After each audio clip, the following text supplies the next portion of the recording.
राजस्थान में कांग्रेस की शर्मनाक हार के बाद पार्टी के भीतर मंथन का दौर शुरू हो गया। राजस्थान के पूर्व उप मुख्यमंत्री और कांग्रेस नेता सचिन पायलट ने सोमवार को पार्टी की हार पर जयपुर और नई दिल्ली दोनों जगहों पर गहन चर्चा करने की बात कही। इसमें मुख्यमंत्री अशोक गहलोत के ओएसडी की टिप्पणी भी शामिल है।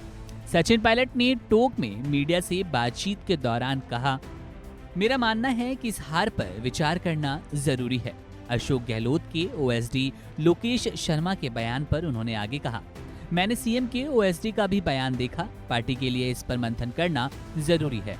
सचिन पायलट ने अशोक गहलोत के समर्थकों द्वारा विद्रोह करने और विधायकों की समानांतर बैठक आयोजित करने का जिक्र करते हुए कहा कि 25 सितंबर की घटना पूरी तरह प्रायोजित थी। वहीं रिकॉर्ड जीत दर्ज करने के बाद टोंक में मौजूद सचिन पायलट ने टोंक विधानसभा क्षेत्र से अपनी दूसरी जीत लोगों और कार्यकर्ताओं को समर्पित की। आगामी लोकसभा चुनाव के बारे में उन्होंने कहा, मैं हमेशा से कांग्रेस का कार्यकर्ता रहा हूं। मुझे जो भी जिम्मेदारी दी जाएगी मैं उसे हर संभव तरीके से ईमानदारी से निभाऊंगा।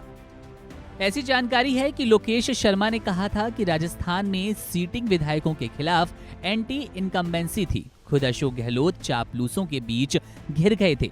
उनका कहना था कि हार नजर आ रही थी, लेकिन क्योंकि गहलोत चापलूसों से घिरे थे इसलिए उन्हें साफ हार नजर नहीं आई। लोकेश शर्मा ने दावा किया कि उन्होंने 5 महीने पहले ही अशोक गहलोत को रिपोर्ट सौंप दी थी। राजस्थान के विधायकों को लेकर एंटी इनकम्बेंसी है, लेकिन वे अपनी हठ धर्मिता के कारण ये नहीं समझ पाए। लोकेश शर्मा का कहना था कि अशोक गहलोत ने ये कहकर उनकी बात को नजरअंदाज किया कि इन विधायकों ने उनकी सरकार बचाने में मदद की थी। बहरहाल अशोक गहलोत अब लगभग राजनीति से विदा लेने वाले हैं। ऐसी बातें चल रही है कि राजस्थान के बड़े कांग्रेस के फेस के रूप में अशोक गहलोत ने ये चुनाव खराब कर दिया। राजस्थान में कांग्रेस के दिग्गज नेता अशोक गहलोत ने राज्य में चुनावी अभियान का नेतृत्व तो किया, लेकिन जनता ने उन्हें साफ तौर पर नकार दिया। राज्य में 72 साल के अशोक गहलोत ही पार्टी का वो चेहरा थे जो चुनाव से कुछ दिन पहले तक पार्टी के अन्य नेताओं को भी मौका नहीं देना चाहते थे। कुछ दिन पहले ही जब चुनाव खत्म होने वाले थे तब पोस्टर्स और बैनर्स में कहीं जगह मिली थी दूसरे नेताओं को, वरना एक बड़े चेहरे के रूप में, एक विशिष्ट चेहरे के रूप में अशोक गहलोत ने चुनाव लड़ने की कोशिश की और बड़ा झटका लगा। उम्र भी हो चली है 72 साल के अशोक गहलोत, और कितना राजनीति में सक्रिय रहने वाले हैं ये देखना दिलचस्प रहने वाला है। जाहिर तौर पर अशोक गहलोत के लिए राजनीतिक अस्तित्व के नजरिए से बड़ी चोट कर गया ये चुनाव 2023।